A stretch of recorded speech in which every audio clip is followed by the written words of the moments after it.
പുതുതലമുറയാണ് ഇത്തവണ അവാർഡ് മുഴുവൻ കൊണ്ടുപോയിരിക്കുന്നത്. ഞാനെന്താ പഴയതാണോ? ഞാനും ഈ തലമുറപ്പെട്ട ആളല്ലേ.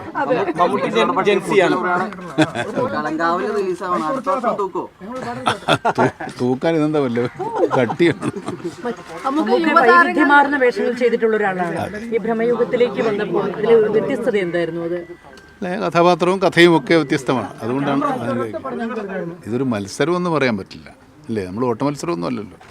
എൻ്റെ കൂടെ പുരസ്കാരങ്ങൾ നേടിയ എല്ലാവർക്കും, ഇപ്പം എൻ്റെ കോ ആക്ടേഴ്സ് അല്ലെങ്കിൽ ആസിഫിനും ടോവിനോയ്ക്കും കൺഗ്രാജുലേഷൻസ്.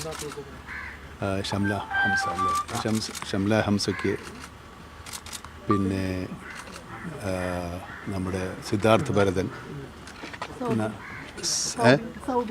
അത് മഞ്ഞുമൽ ടീംസ് അല്ലേ. അതിന് ആക്ടർക്ക് അവാർഡ് ഉണ്ടോ? ആക്ടർക്ക് അവാർഡ് ഉണ്ട്. സൗബിനും ആസിഫ് അലി സബാനല്ല, ബെസ്റ്റ് ആക്ടറാണ്.